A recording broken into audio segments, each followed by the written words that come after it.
الرحمن الرحیم۔ ناظرین، اس وقت پاکستان شدید داخلی اور خارجی دباؤ کا شکار ہے اور بین الاقوامی اور علاقائی سیاسی اور فوجی سرگرمیاں عروج پر ہیں۔ کووڈ اور اوورٹ اور 5th جنریشن وار کا آغاز ہو چکا ہے، اور جیسا کہ ہم نے پچھلے ویلاگ میں ذکر کیا تھا کہ پاکستان کو اچانک کچھ خارجی اور داخلی مسائل درپیش ہیں۔ آئیے ان کو دہراتے ہیں۔ نمبر 1، چین کا اقتصادی اور فوجی لحاظ سے ایکٹیو ہونا، مڈل ایسٹ میں عربوں کا اسرائیل کے سامنے سرنگو ہو جانا، یا یوں کہنا چاہیے کہ یو ٹرن لے لینا، کرونا سے معیشتوں کا کمزور ہونا، اور ظاہر ہے اس کا اثر ہماری حکومت پہ بھی ہے، افغانستان سے امریکیوں کے انخلاء اور بین الاقوامی پلیئرز کا اس صورتحال میں اپنی گنجائش پیدا کرنا، اور جیسا کہ ہم نے پہلے بھی ذکر کیا ہے کہ ہمارے داخلی مسائل کا براہ راست تعلق ان خارجی حالات سے ہوتا ہے۔ ہمارے ہاں سیاسی ارتعاش میاں نواز شریف صاحب کی حالیہ تقریر سے ہوا۔ اس تقریر کے بعد اپوزیشن اور افواج پاکستان آمنے سامنے آ گئے، اور اس طرح پاکستان کو درپیش خارجی مسائل کے علاوہ داخلی محاذ بھی درپیش ہے۔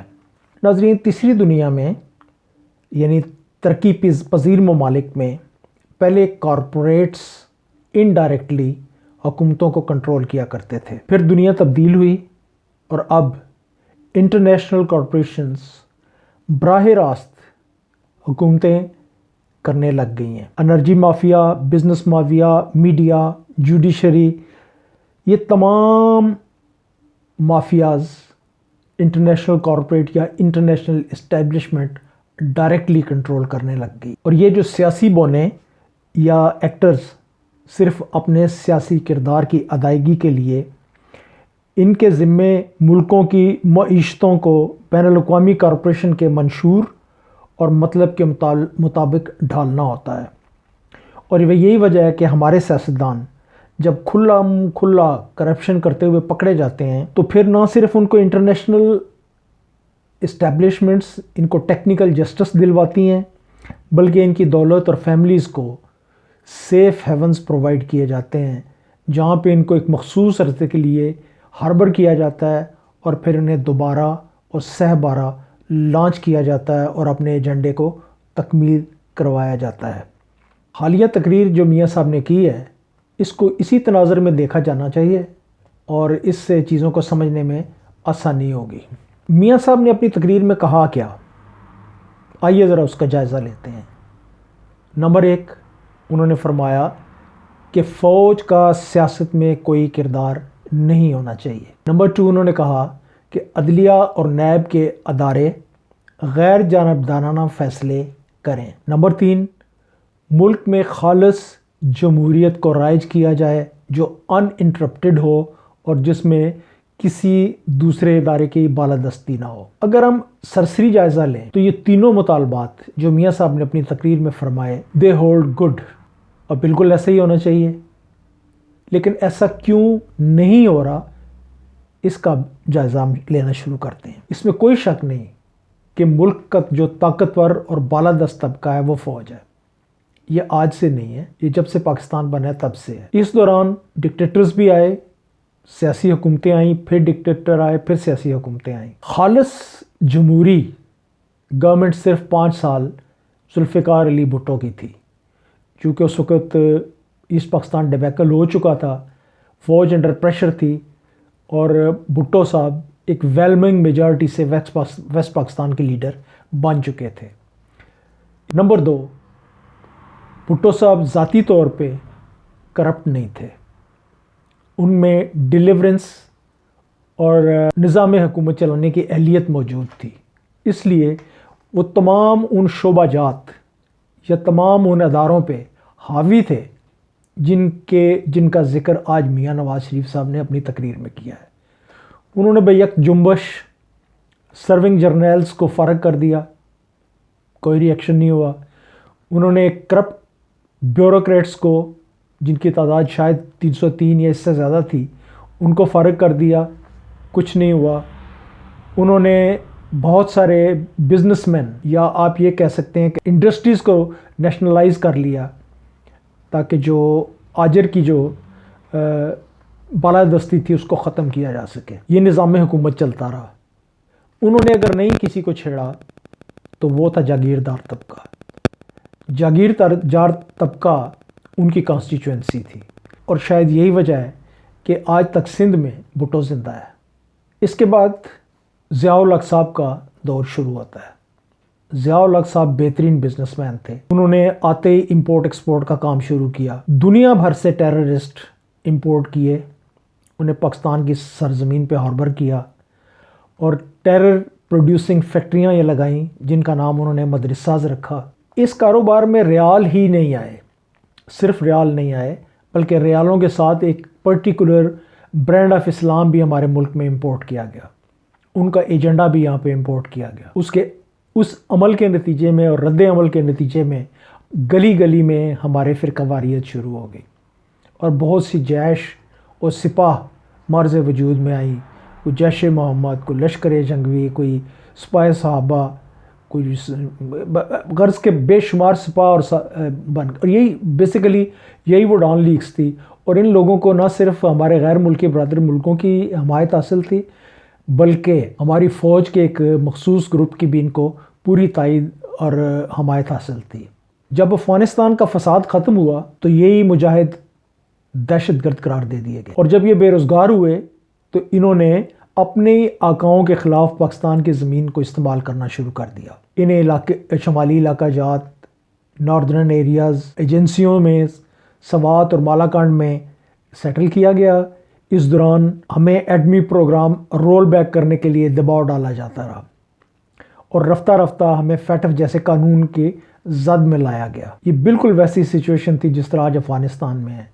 جب امریکنز وڈرا کر رہے ہیں تو انہوں نے آئسس کو ہمارے سر کے اوپر بلتستان کے بالکل بارڈر کے ساتھ لا کے ان کو غاروں میں پناہ دے دی ہے اور ان کو ضرورت پڑنے پہ استعمال کیا جائے گا. ضیاء الحق کے بہت سارے گناہ اور بہت ساری اچھائیاں ہیں لیکن ان کے 3 تاریخی گناہ ہیں جنہیں تاریخ کبھی معاف نہیں کرے گی. ضیاء الحق کی شخصیت میں بہت ساری اچھائیاں تھیں, ان سے 3 تاریخی گناہ سرزد ہوئے. نمبر 1 بھٹو کا قتل, نمبر 2 افغانوں کی امپورٹ اور فرقہ واریت کی ترویج, اور نمبر 3 نواز شریف جیسے افریت کو قوم پر مسلط کرنا. اس دوسرے جمہوری ڈکٹیٹر کا دور 10 سال بعد مکمل ہوا جس میں ان کو جمہوری سیاستدانوں کا مکمل تعاون حاصل تھا. انہوں نے جی بھر کے کرپشن سیکھی اور اپنی سیاسی تربیت GHQ کے زیر سایہ مکمل کی. اس کے بعد بے نظیر اقتدار میں آئیں. انہوں نے انہی جرنیلوں اور CIA کی مدد سے ان مجاہدین کو ری برانڈ کیا اور ان کو نئے نام مجاہد طالبان کے نام سے دوبارہ افغانستان میں لانچ کر دیا اور اس کے بعد افغان دہشت گردی ہمارے گلی کوچوں میں پہنچ گئی. بے نظیر کے مختصر سیاسی دور کو آج کے جمہوری نیلسن منڈیلا کی مدد سے رول بیک کر دیا گیا اور پھر میاں صاحب اقتدار میں آ گئے. انہی جرنیلوں نے انہیں من پسند نتائج فراہم کیے اور یہ مطلق العنان حکمران بن گئے. اور پہلی لڑائی انہوں نے انہی عدالتوں اور انہی جرنیلوں سے شروع کر دی جنہوں نے انہیں اقتدار دیا تھا. لیکن پھر یہ بھی دوبارہ گھر روانہ ہو گئے, پھر بے نظیر اقتدار میں آ گئیں اور پہلے دن سے ہی انہی جمہوریت پسند سیاستدانوں نے ان کے خلاف سازشیں شروع کر دیں اور رات کی تاریکیوں میں برقعے پہن کے GHQ کے گیٹ نمبر 4 پہ حاضری دینی شروع کر دی. جب حالات 10% سے 50% پر پہنچے تو اپنے بھائی کی قربانی دینے کے بعد بی بی پھر گھر روانہ ہو گئیں اور جمہوریت کے علمبردار ایک بار پھر GHQ کے گیٹ نمبر 4 سے آشیرواد لے کر اقتدار میں آ گئے. نواز شریف صاحب کی تقریر میں ایک پوائنٹ تھا کہ خالص ان انٹرپٹیڈ اتھارٹیٹیو جمہوریت قائم کی جائے. یہ جمہوریت ہوتی کیا ہے؟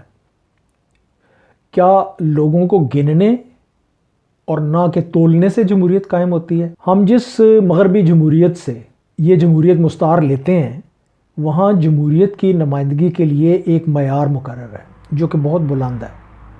ان معاشروں میں جھوٹ بولنے اور خائن اور بد دیانت لوگوں کو پارلیمنٹ تو دور کی بات، پارلیمنٹ کا اجلاس دیکھنے کی بھی اجازت نہیں ملتی۔ ہمارے ہاں ہر لیڈر بڑے فخر سے جلسے میں بتاتا ہے کہ میں 10 دفعہ جیل گیا ہوں، میں نے 5 سال جیل کاٹی ہے، اور ہمارے عوام زندہ باد کے نعرے لگاتے ہیں۔ حال ہی میں برطانیہ میں ایک ممبر پارلیمنٹ کو اس لیے سیٹ چھوڑنی پڑی کہ اس نے 560 پاؤنڈ، جو کہ پاکستان میں تقریباً 1 لاکھ روپے کے برابر بنتے ہیں، سرکاری فنڈز کا غلط استعمال کیا تھا۔ اس کی اکاؤنٹیبلٹی ہوئی، سیلف اکاؤنٹیبلٹی، اور اس نے اپنی سیٹ سے ریزائن کر دیا۔ فوج ہمیشہ سے ہی طاقت کا منبع رہی ہے۔ اس کی وجہ سیاسی اشرافیہ کا اخلاقی طور پر دیوالیہ ہونا ہے۔ جب سیاسی بونے اپنی کمزوریوں سے فوج کو سپیس دیں گے تو پھر طاقت اور اقتدار کا شوق کسے نہیں ہوتا۔ جب سیاستدان عوامی نمائندے نہیں ہوں گے بلکہ ان کے نان آرگینک گروتھ ہوئی ہوگی تو ان کا مقصد سیاسی چھتری تلے اپنے کاروبار کو فروغ دینا ہوتا ہے۔ ضیاء الحق کے مارشل لاء کے سب سے بڑے بینیفیشری میاں نواز شریف صاحب تھے۔ IGI کے تمام کردار آج فوج کے سامنے کس منہ سے کہہ سکتے ہیں کہ وہ سیاسی کردار ادا نہ کریں، بلکہ آج تو سیاسی پارٹیاں ہیں ہی نہیں۔ یہ وہ قبائلی، برادری اور ذاتوں پر مبنی سیاسی گروہ ہیں جو انٹرنیشنل کارپوریٹ نے اپنے نمائندوں کے طور پہ یہاں پہ ہمارے ملکوں میں چھوڑے ہوئے ہیں۔ یہ اپنے ذاتی مفادات کے لیے قوم کو ان پڑھ، جاہل، ناخواندہ اور غلام رکھنے کے قائل ہیں۔ بھٹو بد دیانت اور خائن نہیں تھا۔ اس کی ذات سے اختلاف ہو سکتے ہیں، لیکن اسی اخلاقی طاقت نے اسے بین الاقوامی اسٹیبلشمنٹ سے لڑنے کا حوصلہ دیا، اور ضیاء الحق جیسے بدترین ڈکٹیٹر بھی اس پہ بد دیانتی کا الزام نہیں لگا سکا۔ بھٹو کو منظر سے ہٹانے میں یہی APC والے شامل تھے، جس کے بعد ملک میں انقلابی جمہوریت کا راستہ ہمیشہ کے لیے بند ہو گیا۔ پھر نہ کوئی بھٹو پیدا ہوا، نہ معراج خالد، نہ مبشر، نہ رامے۔ اعتزاز احسن اور نوید قمر جیسے صاف ستھرے لوگ خاندانی ڈکٹیٹرشپ کے سامنے ڈھیر ہو گئے۔ میاں صاحب یا دوسرے APC لیڈران سے میں پوچھنا چاہتا ہوں کہ کیا ان کی پارٹیوں میں جمہوریت ہے؟ میاں صاحب ڈسکوالیفائی ہوئے تو شہباز کو نامینیٹ کر دیا، پھر ان کی بیٹی شہباز کے اڑے آ گئی تو ان کو فیصلہ تبدیل کرنا پڑا۔ پھر بھٹو کے بعد بے نظیر آ گئیں، بے نظیر کے بعد ایک نامکمل بھٹو آ گیا جس کو تو نہ پاکستان کی معاشرت اور نہ ہی تاریخ کا پتہ ہے۔ اس کی واحد کوالیفیکیشن یہ ہے کہ وہ بھٹو فیملی سے تعلق رکھتا ہے، اور انٹرنیشنل اسٹیبلشمنٹ اس سے نیگوشیٹ کرنے میں آسانی محسوس کرتی ہے۔ لیکن کیا یہ بھٹو کی طرح قربانی دینے کے لیے تیار ہے؟ اس بچے کو تو اگر آج بلاول ہاؤس سے باہر نکالیں اور یہ جو 5-5 کروڑ والے وکلاء اور اطالیق کی فوج سے دور کر دیں تو یہ ایک دن میں ایکسپوز ہو جائے گا۔ یہ آج بھی میاں نواز شریف کی ہاں میں ہاں ملا کے اپنے ابو بچاؤ مہم کا حصہ ہے۔ جو کرپشن چارجز کو فیس نہیں کر سکتے وہ ملک میں کیا انقلاب لائیں گے؟ افسوس ہے ان لوگوں پر جن پر بھٹو نے اپنی پولیٹیکل انویسٹمنٹ کی تھی۔ وہ صرف سیاسی مجاوروں کی طرح ہاتھ باندھ کے اس کے پیچھے پیچھے چل رہے ہوتے ہیں۔ تو پھر جمہوریت ہے کہاں؟ اگر فوج نے سیاست کا تسلسل توڑا تھا یا ان کو مسلسل سیاست نہیں کرنے دی تو ان جمہوری پارٹیوں نے اپنے ورکرز کی کیا سیاسی اور اخلاقی تربیت کی ہے؟ ان کو اپنے نظریات پریچ نہ کریں۔ بائی دی وے آج کی سیاسی پارٹیوں کے پاس نظریات ہیں بھی کوئی نہیں سوائے لوٹ مار کے، کرپشن کے اور اپنی کرپشن بچاؤ مہموں کے علاوہ۔ ان کا نظریہ صرف لوٹ مار اور منی لانڈرنگ ہے، اور اس کے تحفظ کے لیے انہیں ورکرز کی نہیں، فاروق نائک، اعتزاز احسن، لطیف کھوسہ اور اس جیسے وکلاء کی ضرورت ہے جو عدالتوں میں ان کے ساتھ جائیں اور جا کے ان کا کیس لڑیں اور اعلیٰ عدالتوں کو اپنی سینئرٹی اور اپنی سیاسی حیثیت سے مروب کر سکیں۔ یہی وجہ ہے کہ آج یہ لوگ جب عدالتوں میں جاتے ہیں تو ان کے ساتھ ورکرز کی کوئی شمولیت نہیں ہوتی۔ یہ وکلاء کی فوجیں لے کے جاتے ہیں یا اپنے کرپٹ کرونیز کے جلوسوں میں عدالتوں میں پیش ہوتے ہیں۔ میاں صاحب نے فرمایا ہے کہ تمام لوگ آئین اور قانون کے مطابق عمل کریں۔ میاں صاحب بدقسمتی سے ہماری عدالتیں اس بوسیدہ نظام اور حکومتوں کے ساتھ چلتے چلتے خود بھی اس کا حصہ بن گئی ہیں، ورنہ 62-63 کے مطابق آپ سب سے پہلے ڈسکوالیفائی ہوتے۔ آپ نے 3 دفعہ کے پی ایم ہونے کے بعد فرمایا کہ زرداری اور بے نظیر چور ہیں، یہ سیکیورٹی رسک ہیں۔ کیا ہماری عدالتوں کو اس سے زیادہ کوئی معتبر گواہی چاہیے کہ جب ایک 3 ٹائم پرائم منسٹر انہیں چور، خائن اور سیکیورٹی رسک قرار دے اور پھر بھی عدالتیں نوٹس لے کے ان کو ڈسکوالیفائی نہ کریں؟ یا پھر ملک کی سب سے بڑی پارٹی، سب سے بڑی جماعت اور اس ملک کا صدر یہ کہے کہ نواز شریف اینڈ ٹولہ چور ہیں، کرپٹ ہیں اور یہ ملک توڑنے کی سازشوں میں شریک ہیں، یہ غدار ہیں، یہ مودی کے یار ہیں؟ کیا اس سے زیادہ معتبر گواہی کوئی اور دے سکتا ہے؟ جب ایک طرف ملک کا 3 ٹائم پرائم منسٹر اور دوسری طرف ملک کے اعلیٰ ترین عہدے پر فائز شخص صدر مملکت یہ کہے کہ یہ چور ہیں، یہ خائن ہیں، یہ ڈاکو ہیں، اس کے باوجود ہماری عدالتوں نے کبھی ان کو نوٹس جاری نہیں کیے، کبھی سو موٹو ایکشن نہیں لیا کہ ان کو عدالتوں میں بلوائیں اور ان سے پوچھا جائے کہ اگر آپ یہ سچ کہہ رہے ہیں تو ان کو ڈسکوالیفائی کیا جائے اور ان پہ مقدمے بنائے جائیں، اور اگر یہ جھوٹ بول رہے ہیں دونوں تو دونوں کو جھوٹ کی بنیاد پر ڈسکوالیفائی کر دینا چاہیے۔ تمام وہ سیاستدان جو روٹی، کپڑا، مکان، انصاف، 1 کروڑ نوکریاں، 50 لاکھ گھر، ان نعروں پہ اقتدار میں آتے ہیں اور پھر ان وعدوں کو پورا کرنے کے بجائے ہر چیز مہنگی کر دیتے ہیں، ان کو اپنے منشور میں جھوٹ بولنے پر ڈسکوالیفائی کر دینا چاہیے۔ آج عدالتیں آپ کو بلا رہی ہیں کہ ملک تشریف واپس لائیے، آپ سزا یافتہ ہیں، تو آپ کیا آئین کا اور قانون کا احترام کر رہے ہیں؟ جب آپ خود آئین اور قانون کا احترام نہیں کرتے تو آپ کس بنیاد پہ تحریک چلا رہے ہیں اور کس طرح آپ دوسرے اداروں کو کہیں کہ وہ آئین اور قانون کے اندر رہیں؟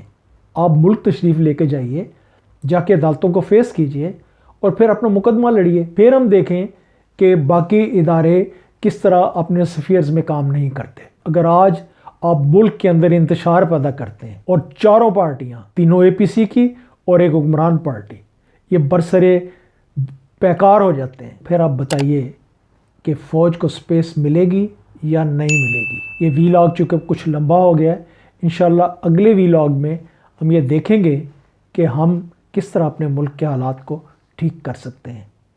Thank you, please keep watching and subscribe my channel. Thank you very much. Pakistan زندہ باد۔